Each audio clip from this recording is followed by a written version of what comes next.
అందరికి నమస్కారం. నేను శిరీష. ప్రస్తుతం మనతో పాటు ఉన్నారు ప్రముఖ ఆధ్యాత్మికవేత్త జ్యోతిష్య పండితులు రామదాస్ శర్మ గారు. గురుగారితో మాట్లాడతాం. నమస్కారం గురుగారు. నమస్కారం గురుగారు, ఈ మే మాసంలో వృశ్చిక రాశి వారికి ఎలా ఉండబోతుందంటారు? ఎలాంటి జాగ్రత్తలు తీసుకోవచ్చు అంటారు? గ్రహ గోచారం ఎలా ఉంటుందంటారు ఈ మాసంలో వీరికి? వృశ్చిక రాశి వాళ్ళకి కొంచెం ఇబ్బందులు ఉన్నాయమ్మా.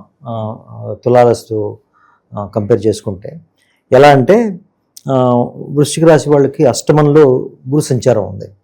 వీళ్ళ గోచారం తీసుకుంటే అష్టమంలో గురువు, తర్వాత పంచమంలో శని భగవానుడు, ఆరో స్థానంలో సూర్యుడు, తర్వాత 10వ స్థానంలో కేతు. ఇది వీళ్ళ గ్రహ గోచారం. అయితే వీళ్ళకి వచ్చిన ఇబ్బంది ఏంటంటే అష్టమంలో గురువు ఎప్పుడైతే వస్తాడో కొంచెం ఇబ్బంది పడతాడు. ఆరోగ్యపరంగా కానీ, లేకపోతే వృత్తిపరంగా కానీ, లేకపోతే నిర్ణయాల పరంగా కానీ ఇబ్బంది పడతాడు. అయితే వీళ్ళకి పెద్ద మార్పులు ఏమీ ఉండకపోయినా వీళ్ళ స్థితిగతుల్లో ఇప్పుడు వీళ్ళకున్న ఒకే ఒక చిన్న పాజిటివ్ పాయింట్ ఏంటంటే 3వ స్థానంలో రాహు ఉండడం. అదొక్కడే కొంచెం కలిసి వచ్చే పాయింట్. మిగతావన్నీ కొంచెం అటు ఇటుగానే ఉన్నాయి వీళ్ళకి. అయితే వీళ్ళకి బాగా సపోర్ట్ చేసే గ్రహం ఏది అంటే ప్రస్తుతానికి రాహు ఒకటి సపోర్ట్ చేస్తుంది మనకి. తర్వాత కొంతవరకు సూర్యుడు సన్ సపోర్ట్ చేస్తుంది. మిగతావన్నీ కొంచెం ప్రతికూలంగానే ఉన్నాయి. అంటే 10వ స్థానంలో కేతు ఉండడం వల్ల ఏమవుతుందంటే వృత్తి స్థానంలో ఒడిదుడుకులు ఉంటాయి, వీళ్ళకి కన్ఫ్యూషన్స్ ఉంటాయి. తర్వాత అది చేయాలా ఇది చేయాలా అని నిర్ణయించుకోలేక బాధపడుతూ ఉంటారు. ఇట్లాంటి కన్ఫ్యూషన్స్ చాలా ఉంటాయి వీళ్ళకి. తర్వాత కొంచెం ఆరోగ్యపరంగా కొంచెం ఒడిదుడుకులు ఉంటాయి వీళ్ళకి. ఇవన్నీ వీళ్ళు పరిహారాలు చేసుకోవాలి, గట్టి పరిహారాలు చేసుకోవాలి. చేసుకుంటే వీళ్ళకి మెరుగ్గా ఉంటుంది. మరి ఉద్యోగ వ్యవస్థలో ఉన్న వారికి ఎలా ఉంటుందంటే వాళ్ళకి కొంచెం ఇబ్బంది పడతారమ్మా. ఎందుకంటే 10వ స్థానంలో కేతు ఉన్నాడు. ఇక్కడ వాళ్ళకి కేతు ఉండంటే ఏంటంటే కన్ఫ్యూజన్ ఉంటుంది బాగా వీళ్ళకి. తర్వాత పై స్థాయి అధికారుల నుంచి సపోర్ట్ లేకపోవడం వీళ్ళకి. పైగా ఏంటంటే వీళ్ళు చేసిన పనిలో వీళ్ళకి సొంతగా ఒక కాన్ఫిడెన్స్ లేకపోవడం. దానివల్ల ఏమవుతుందంటే వాళ్ళు చేసిన పని పదే చేస్తూ ఉంటారు. దాని ద్వారా డిలేస్ అయిపోతుంటాయి, ప్రాజెక్ట్ డిలే అయిపోతుంటాయి. ఒక్కోసారి ఏమవుతుందంటే ఉద్యోగం కూడా మారాలనిపిస్తుంది వాళ్ళకి. ఈ ఉద్యోగం కాదు వేరే ఉద్యోగం వెళ్ళాలనిపిస్తుంది. తర్వాత వీళ్ళకి ఏమైనా ఇంక్రిమెంట్, సాలరీ ఇంక్రిమెంట్స్ అట్లాంటివి కొంచెం డిలే అవుతాయి. వీటన్నిటి దృష్ట్యా చూస్తే కొంచెం వాళ్ళు ఉద్యోగంలో కొంచెం అన్హ్యాపీగానే ఉంటారు వీళ్ళు. సో అది మాత్రం వీళ్ళకి ఉంది, అంటే ఈ గోచారంలో ఉంది.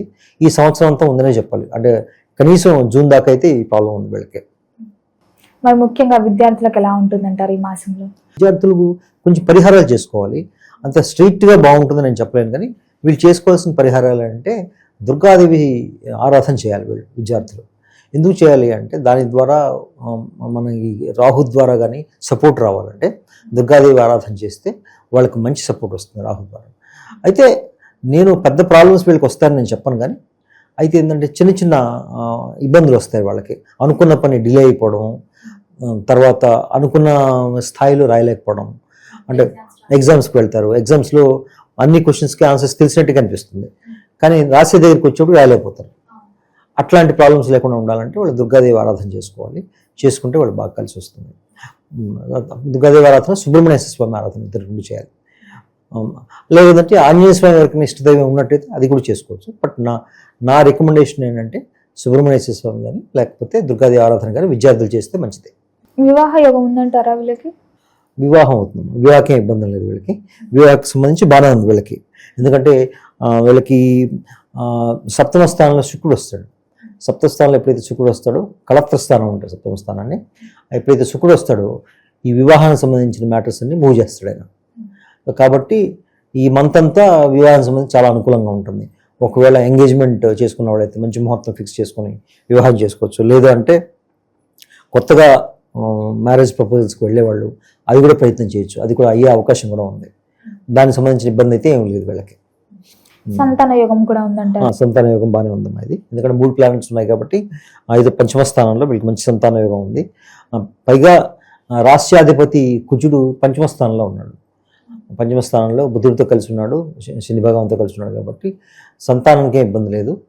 అయితే ఈ సమయంలో ఏమన్నా డెలివరీ డేట్స్ అవి తీసుకునే వాళ్ళు ఎవరన్నా ఉంటే కొంచెం ఆగగలిగితే మంచిది. ఒక 1 వీక్ 10 డేస్ ఆగలిగితే మంచిది. ఇంకా బెటర్ ప్లానటరీ కాన్ఫిగరేషన్ వస్తున్నప్పుడు అప్పుడు ఇంకా తీసుకోవచ్చు. బట్ సంతానం అయితే బాగానే ఉంది. కొత్తగా ప్రయత్నం చేసే వాళ్ళకి, అంటే వేరే పద్ధతి ద్వారా చేసే వాళ్ళందరికీ అనుకూలంగానే ఉంది. కుటుంబ వాతావరణం కూడా ఎలా ఉంటుందంటారు మరి? కుటుంబ వాతావరణం కొంచెం ఇబ్బంది అమ్మా, ఎందుకంటే వీళ్ళకి అష్టమంలో గురువు ఉన్నాడు, రెండవ రాశ్యాధిపతి గురుడు వీళ్ళకి కుటుంబ స్థానాధిపతి, ఆయన అష్టమంలో ఉన్నాడు కాబట్టి కొంత అత్తవారింటి వాళ్ళతో కొంచెం ఇబ్బందులు వచ్చే అవకాశం ఉంది. ఇన్లాస్ ఆడవాళ్ళైతే అత్తవారింటితో, అత్తమామలతో కానీ లేకపోతే ఇన్లాస్తో కానీ వాళ్ళతో కొంచెం ఇబ్బందులు వచ్చే అవకాశం కొంచెం ఉంది. సో అది కంట్రోల్ చేసుకోవాలంటే అది పెద్ద స్థాయిలో అయితే ఏం లేదు, అది కూడా ఎక్కువ కాలం కూడా ఏం ఉండదు, ఇంకొక నెల పాటు కొంచెం ఒడిదుడుకులు ఉంటాయి. అవి కంట్రోల్ చేయాలంటే దత్తాత్రేయ స్వామి ఆరాధన చేస్తే తగ్గుతాయి. అవి ఏ గురుస్వరూపం సాయిబాబా కానీ దత్తాత్రేయ స్వామి ఆరాధన చేస్తే తగ్గుతాయి. అవి అయితే కుటుంబ వాతావరణం గురించి చెప్పాలంటే అంత పాజిటివ్గా లేదనే చెప్పాలి వీళ్ళకి.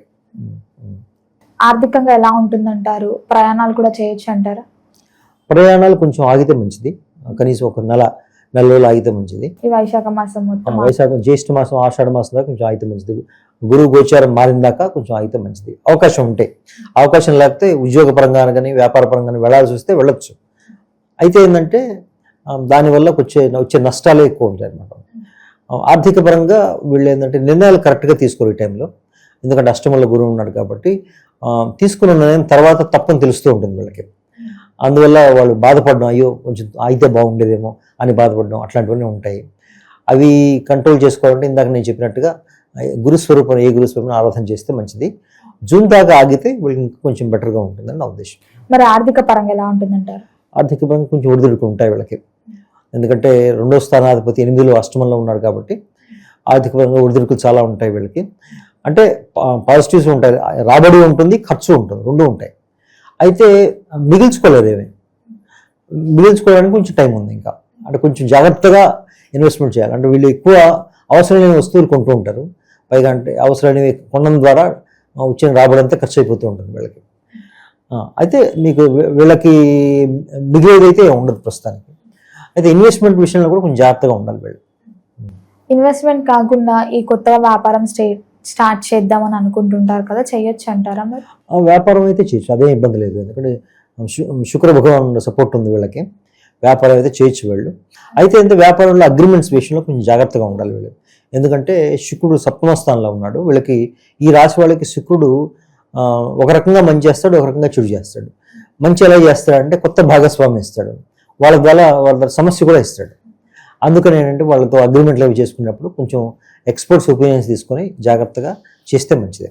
మరి ఈ మాసంలో అంతా బాగుండాలంటే ఏ దైవారాధన బాగుంటుందంటారు? ఇలాంటి పరిహారాలు చేసుకోవచ్చు అంటారు?